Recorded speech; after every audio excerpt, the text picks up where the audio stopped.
but we acknowledge that the habitat types are going to be very different than an actual island. You can see that one dike that runs north to south in the crescent, like right in the middle of the island. Everything on the eastern side will become what we call tidal wetlands. We'll have the tide completely flooding and flushing those cells twice a day, every day. Then we'll come in and plant it with native salt marsh vegetation and have been able to create the soil structure either out of sand or out of dredge material. So the entire east will become those wetlands. The two large cells on the west will become what we call an upland area. They'll be at least 23 feet above mean low tide and will eventually be fully forested with native trees and shrubs. So it'll look very different than it does right now. We're kind of right in the middle of the crescent, right here. Okay? So the cells that are next to us, this cell will become a wetland in a couple of years. Right now we have two finished wetlands, one that's behind us and one that you'll see in a few minutes. You guys can wander over there real quick and see what's going on. To ensure that something is a wetland, what three things must you have? You gotta have water, it's gotta be wet.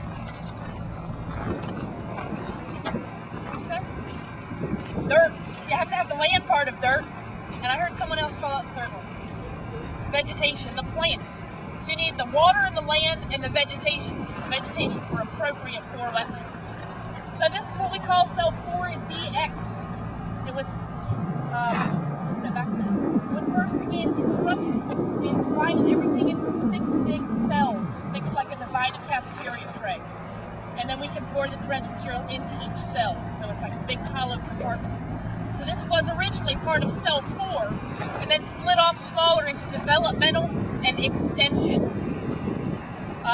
And this was basically a big experiment done in 2003 to see if we could build a viable tidal wetland. So we created the land part out of only native sand that we had available. And part of the experiment was to see if our construction techniques were appropriate. So in a dry area, we dug the channels to 5 feet below mean low tide, and then graded the marshes from low marsh up into the high marsh zone, mimicking natural wetlands found here in the Chesapeake Bay. So we had the land, we then needed the water part.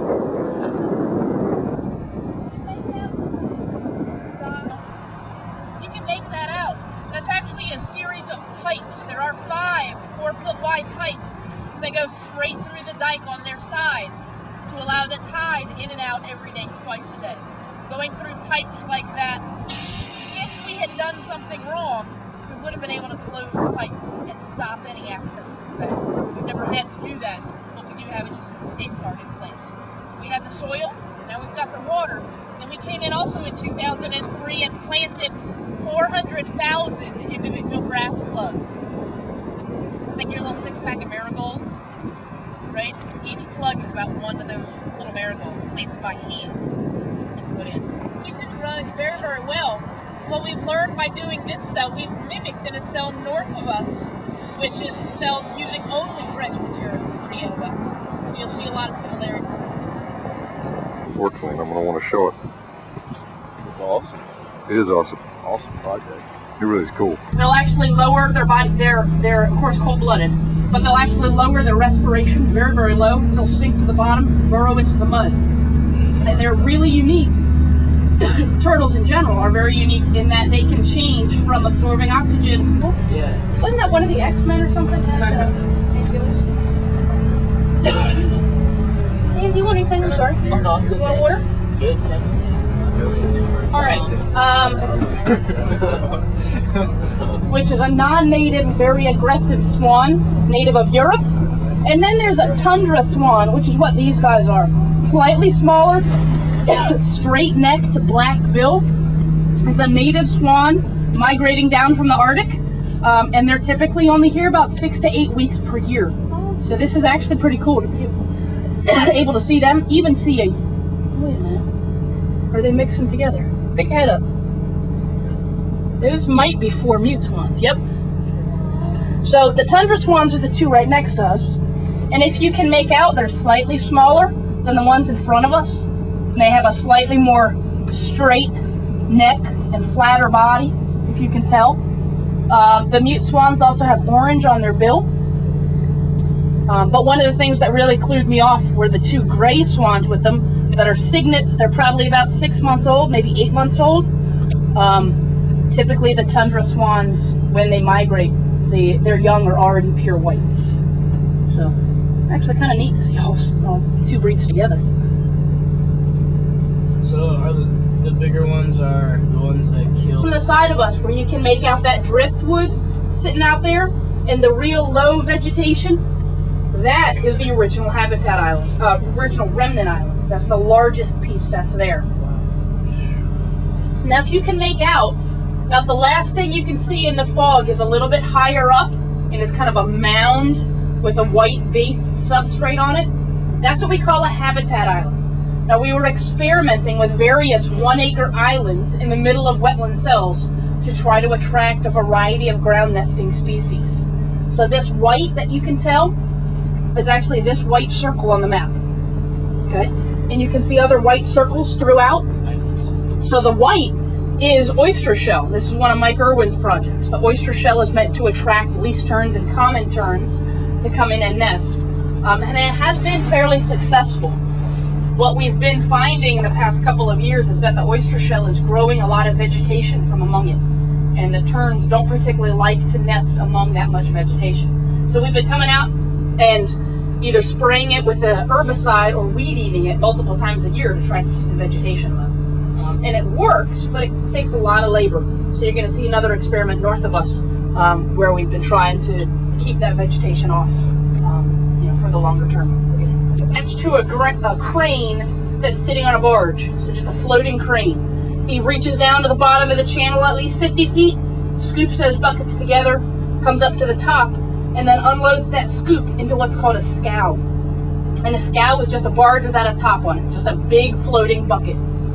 When the scow is full, it gets attached to a tugboat and gets brought out here. So by the time the material gets out here, it's like a chocolate pudding consistency. Okay? It's too sloppy to pick up with an excavator and put into a dump truck and drive around the island. And at the same time, it's too dry to try to pump. So from inside of that scow, we push the scow up against what we call an unloader. And it's another piece of floating equipment. And it consists of 4 water cannons with a 12-foot snorkel head in the middle of it. And it's on a big movable arm. So basically we can suck up bay water and through the 4 water cannons inject that bay water at a very high pressure into the scow, hitting the dredge material and making it a very, very liquid slurry. At the same time, that snorkel head in the middle can suck up that very liquid dredge material, push it through a pipe, and then basically pour it onto the island into whatever cell we need it. Okay, so it's kind of like a big slurpy machine, mixing everything up and then pumping it out. So we can pour it into each individual cell, however it's needed that year, just by running pipes. So we're by what we call 3D now. This is the first cell using only dredge material. It was originally named 3D as 3 developmental, because although we did the big experiment that you just saw a couple of years prior, this was done just in 2005. So of the dredge material in here, we really didn't know what was going to happen. So there's a lot of experiments in this cell. Now, this dredge material is very, very rich in minerals and nutrients. And our initial thought was that it was too rich, that it may actually burn the plants that we put into it. So we needed to kind of see what was going on. Now, the typical way that you would plant these grass plugs is typically with 1 ounce of fertilizer, timed release fertilizer per plant, spaced 18 inches apart. And that's how, just the standard way of doing it almost worldwide. So out here, we wanted to see the various fertilizer rates and the various spacings to get our plants to grow successfully and the least expensive. So we did various experiments with the full 1 ounce of fertilizer, ½ ounce of fertilizer, or no fertilizer. We did various experiments with that. And then we did a couple of experiments with spacing. 1 foot spacing, 18-inch spacing, 2 foot spacing, 3 feet spacing, and 6 foot spacing. The theory being, how far apart do they really need to be to grow thick enough and quick enough to stabilize the soil? Of course, the standard 18-inch spacing and the 1 foot spacing did real well, and is mostly of what you can see up next to us close. Nice and thick, nice and lush, But remember, this had only had 2 growing seasons already. The 3-foot growing section still seemed to do pretty well. So we'll see what's going on there to see if it will fill itself in the next couple of years. An area that was planted by the contractor and an area that was planted by volunteers. Can you tell one side from the other?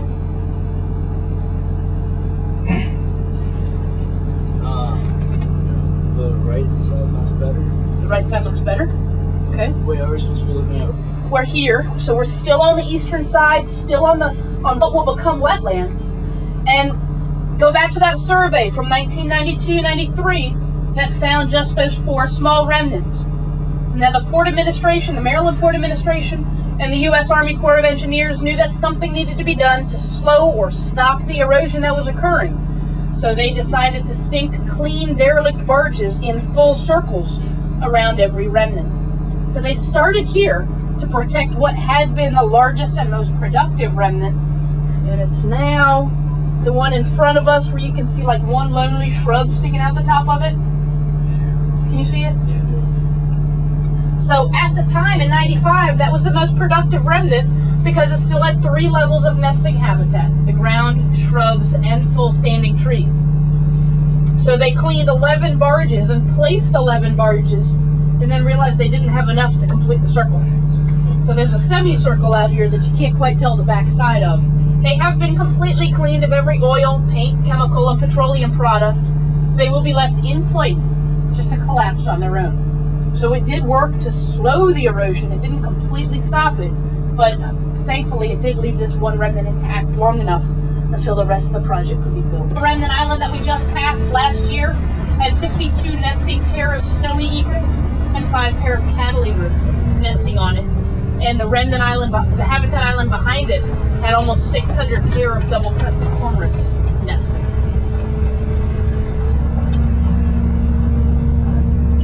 This is real eerie that you can't see the other side. The other side of this cell is only a quarter mile from here, so you should be able to see it. This is very strange. Is that Jefferson Island? It is Jefferson Island. Yep. So the island that you're right now, I started here about 4 years ago, and that break was only about 10 feet wide. So Jefferson is still eroding, mostly coming from the north. But he's Privately owned, just used for recreation. Same with Coach's Island. So the 2 islands were originally covered in this straight oyster shell. So you see the quadrant that's closest to us with the grasses? That's the original oyster shell that was left untouched. The other 3 quadrants were layered with various levels of the pea gravel, what you can see, rock salt, and also with landscape fabric to see what would keep off plant growth further. Those were done 3 nesting seasons ago, and we found that 2 nesting seasons ago, and we found that the experimental areas, all 3 of them kept off plant growth. The next thought would hack that dredge material becomes, and then a more usable consistency it is to work with in the future. So all of the channels and trenches that you see are all various ways that we can basically just create a depression to drain more water out into soil pore space. We've come up into what we call 1C. And the next 2 cells that will be developed are 1A, which is where the barges were, and 1C, where we are right now. And what we're doing, this is the newest experiment that we're doing. Now typically, we're going to be gaining dredge material this year and probably about the next month. And if you have all of these trenches open, they'll all fill with dredge material, and they'll be really hard to re-dig next year because it'll be too soft. So what we want to do before we gain dredge material is actually knock the more firm stuff back in to have a firm base, and then pour a little bit more dredge on top. So this is a new experiment in that frequently we dig straight trenches to try to drain water out straight and have it go the quickest way out and that kind of thing. Well, what we want to do this year is that we're going to leave these trenches open, and using that tiny mini excavator that you see out there, he's actually digging the first pass of what will eventually become the tidal channel. Okay, so rather than the straight cuts and things like that where the water has the quickest way out, we're actually digging these channels now. We'll fill them a little bit more of dredge material in this cell and hope that that depression holds just slightly, and stays just slightly wet enough that when it comes time, probably next year, to actually create this into a wetland, we may be a slight step ahead. So we really don't know how it'll work out. Either it'll work out great and we'll have a little depression there, which will make it easier to dig those channels next time, or it's going to gain as much, much more dredge material than we expect, and it'll make it more difficult. So it's kind of a 50-50 chance of what'll happen. So we'll see. Also, kind of right where he's going around, can you see he's coming around like a semicircle? The area that he's going around, there's little remnants of the original island. So these two little tiny bits, the one little bit inside the barges, and then the first little remnant I showed you, was all that existed of Poplar when we began construction in '98.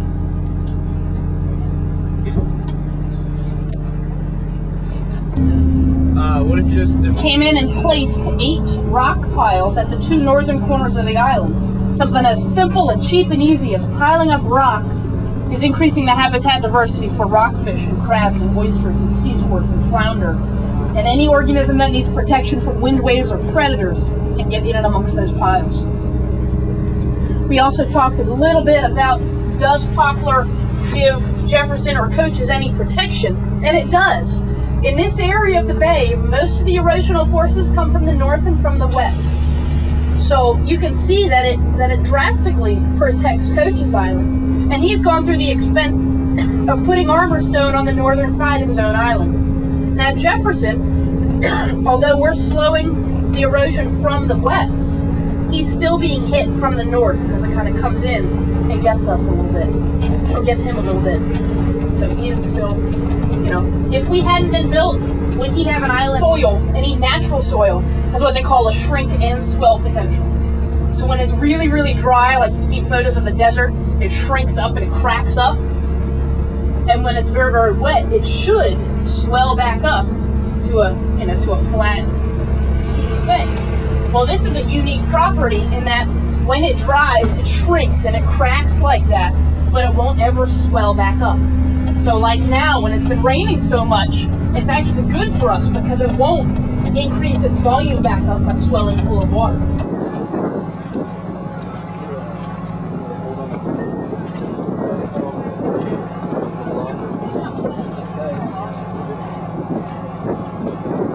However, the threads connected to both of these red wheels are very, very greasy. Very difficult to get any close. If you don't trust us. So we are at the very northern point of Poplar Island, and we're on the western side, which again will become one of those upland forested cells. So if you come back in a few years, we'll have dredge material compact all the way to the level of your feet. And then after that, we'll plant it with trees and shrubs. So come back in 60 years and you'll picnic under a canopy of trees right here. It'll look, a lot different than it does right now. But for now, our goal, remember, is to drain off this much water now. It runs up and down this cell is 2 miles long and 1/4 mile wide. This is the very lowest point. So any little bit of rain coming over the next 2 miles flows down to this point where the water gets monitored and sampled and then can be discharged off the island if it meets our permit procedures. So we have environmental inspectors who check that water quality every day. They look for salinity, how much salt, conductivity, relative measure of pH of minerals and nutrients. We'll also do temperature, the amount of dissolved oxygen, the elevation of the water inside versus the tide outside, because those types of always flowing out. What our most strict regulations are for pH and turbidity. Turbidity is how cloudy the water is. So the inspector who comes out here every day has to check for all of those readings. And if the pH and turbidity are within our discharge permit, they'll then turn these red wheels to open a big cover to allow the water to flow out. If the spillway is open, we'll come back every hour and recheck that turbidity reading to ensure that nothing spikes beyond our permit for any reason. So look down now.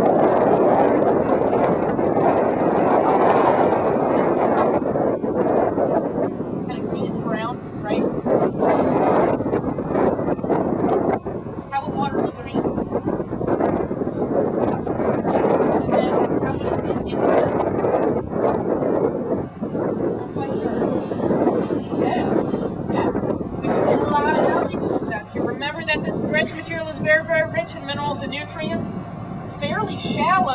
and direct sunlight. There's a lot of algae blooms, and as algae go through, it will eventually kill itself out to get the green-brown color of the dying edge. Now, this cell is so large, along with our others, it can be very, very difficult and expensive to physically or chemically treat the water quality. So we allow everything to go through natural processes, and eventually we'll have clean water to discharge later. And it could be tomorrow, or it could be next month. And it's just something we just have to wait and see. Now, in a couple of years, this traditional structure will become buried, and at that point, everything out from us goes into effect. Everything out from us is what we call a telescoping spillway, and this is our most elaborate spillway structure here on Poplar Island. It consists of two identical cylinders. You see that large cylinder on the left? And you can see darker, smaller cylinders stacked inside of it. Check that out. So the entire structure is identical to Poplar Island, a little bit lower, but that's by the scaffold. Hardly ever. The two cylinders are connected by that black pipe, and a similar black pipe goes under the scaffolding under our feet and then off the island. So when this traditional structure becomes buried, water will then be at the top of that right-hand cylinder. Water will go up over the top of the cylinder and then discharge out through the black pipe. As the level of water and dredging material rise in this cell every year, we'll actually unstack those smaller cylinders from one another, telescope the spillway to raise it. Now currently, if we need to close the spillway, we can turn the wheel and physically close the pipe. When these become active, we'll simply raise the interior pipes higher than the water. So that's too much.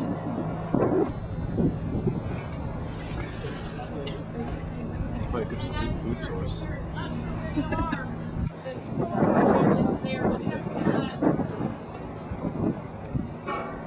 a clear day, see the Bay Bridge, which would be slightly plus about 12 miles. So, Adrian, do you like the Yes. These are actually my roommates' food today.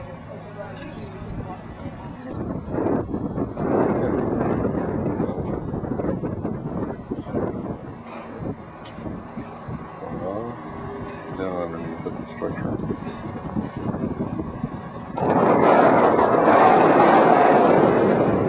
Middle deck. But we'll try to keep it semi-smooth. Chrissy, Yes, I'm Fred. how does the dredge?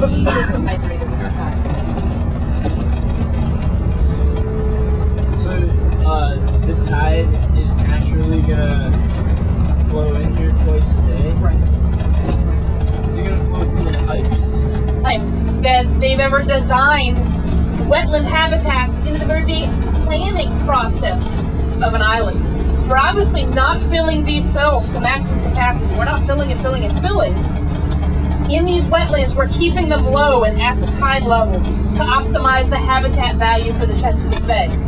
The upland cells are where we can hold the most material per acre, and that's where the project gets as most cost effective as it can be. Even what we consider fairly simple things, like the grasses on this side slope, were an experiment in erosion control and wildlife habitats. Each grass and plant you see, this is a seed mixture that was sprayed on of 15 species, each individually selected. They're warm and cool season grasses and wildflowers. They were all selected for their various erosion control properties and for their wildlife benefits, either as a food source or as a nesting source. So it's really kind of neat to see the wildlife in here. We've been seeing, even though the strip is only 15 feet, it goes for quite a way. So it's kind of a meadow habitat. It's about 30 acres of meadow, even though it's in a 15-foot strip all the way around. And we've been seeing various hawks. We've been seeing short-eared owls and great horned owls, red-winged blackbirds, of course grackles and starlings, even a couple of warblers, forest species that we never would have expected out here are coming out. So it's really kind of neat. Back there, that's it. Modify a little bit. Play with frizzy hair. Oh, what is that? That is a pontoon trencher. That is what makes those real thin inside channels that you see. So those great big tracks that it's sitting on that looks like a tank. Where'd it go? There it is. It looks like a tank. They're actually hollow. They're like a pontoon boat. So that machine can float over water or dredge material in a cell. And then that big yellow, looks like a giant plow head, gets drugged behind it to dig those big trenches throughout the middle of the cells. Anybody need paper towels to wipe your window or anything? But on highways, at decent speeds, for long periods. Not to basically idle around the island for 2 or 3 hours a day. You know, so we have a lot of maintenance issues with the bus. Pickup trucks that get completely salt encrusted and mud encrusted and start rusting out early. All sorts of things.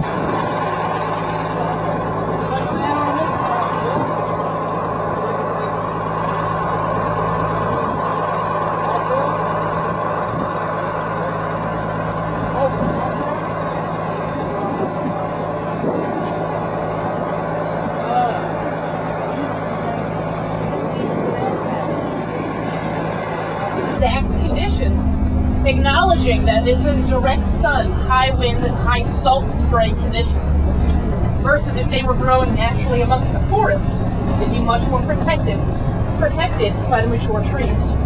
So of the 56 species we put in, we found that the various oaks, pines, dogwood, and red cedar were doing the best. But what did even best, you see that one tall one? It's called a cottonwood. But we didn't plant any cottonwoods. So what beat our entire experiment was a volunteer. They came in by the birds. And the cottonwoods are popping up all throughout the site. Fortunately, they are native. As you look out, can you see those piles? Oh, just 1 second. Can you see the pile of green in the middle of those marshes? Next to us?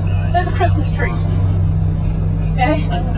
Yep, there's Christmas trees sitting out there.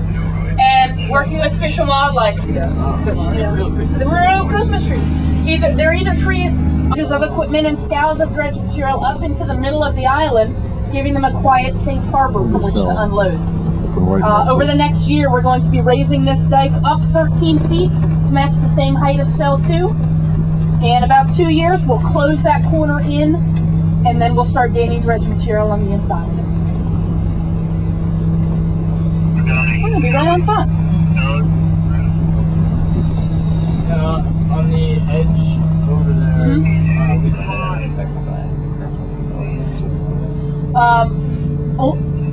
minus those couple of sections, the outer integrity remained intact, and everything has been repaired now. We were designed to withstand a 25-year storm. That storm was a 60-year plus size. So we withstood what we were designed to withstand. You know, so it wasn't, yeah. So it sounds bad, but we were okay, you know? One of the last things I'd like to show you, we're kind of in this kind of cut of it, right? And this is the only area on the island that was actually designed as a soft external shoreline. There's no stone here, there's no riprap here, right? As close as we've come to Coach's Island, that's Coach's Island, and you can't see anything. Can't see it. Otherwise, there's a great big 65-acre forested island out there that you just can't see. It is. Barely I see the promise outline. you it's there. Yeah, I can barely see it. So we've come very, very close to Coach's, not quite touching him, because in 1995 he did not want to sell to us for a reasonable rate. So it was never purchased, never made part of this project, but we've come as close to him as we were legally allowed, which is 50 feet.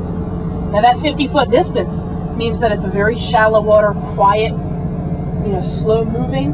It's called a quiescent water habitat, very good nursery habitat for the diamondback terrapins, juvenile crabs, horseshoe crabs, juvenile fish, juvenile birds. We're really a nice little area. So also in this area is where the predominant numbers of the diamondback terrapins nest. Just tweak that a little bit. The grasses and shrubs that you can see growing out from us on this very northern spit of Coach's Island are the same grasses and shrubs that we've planted just next to us on the shoreline of Poplar Island. Now the same plants, they're growing at the same elevations, and they're being used identically by the wildlife species out here.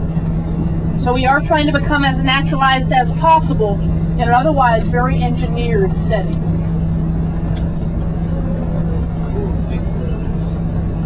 great blue herons.